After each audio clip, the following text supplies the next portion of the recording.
ഈ മത്സരം നടക്കുന്ന കമ്മ്യൂണിസ്റ്റ് പാർട്ടിയും കോൺഗ്രസ് പാർട്ടിയും ഈ ലീഗും ഒക്കെ മത്സരിച്ചാൽ ഇവരെല്ലാം പരസ്പരം മത്സരിച്ച് അവിടെ ചെല്ലുമ്പോൾ ഡൽഹിയിൽ ഇവരൊന്നായിട്ട് നിൽക്കുക അല്ലേ, നരേന്ദ്രമോദിനെ എതിർക്കാൻ വേണ്ടിയിട്ട് ഒന്നിച്ച് നിൽക്കുക.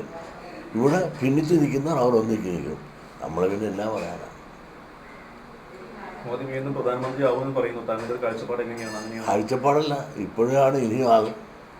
ഇനിയും പിന്നെ അതേപോലെ തന്നെ കേരളം BJPക്കുള്ള സാധ്യത കുറവാണെങ്കിലും കേന്ദ്രം മോദി തന്നെ ഭരിക്കും.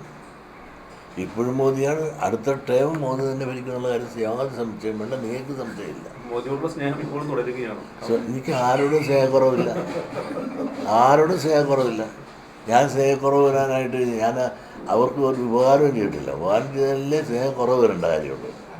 കാരണം അവരോട് ആരോടും ഒരു വിദ്വേഷം എന്നോട് തോന്നാവുന്നതിൽ എനിക്ക് എല്ലാവരോടും ഇഷ്ടമാണ്, എല്ലാ പാർട്ടിക്കാരോടും ഇഷ്ടമാണ്. പുതിയ വാർത്തകളും വിശേഷങ്ങളും ഇനി വിരൽ തുമ്പിൽ. എല്ലാ ഡിജിറ്റൽ പ്ലാറ്റ്ഫോമുകളിലും ഇപ്പോൾ സീ മലയാളം ന്യൂസ് ലഭ്യം.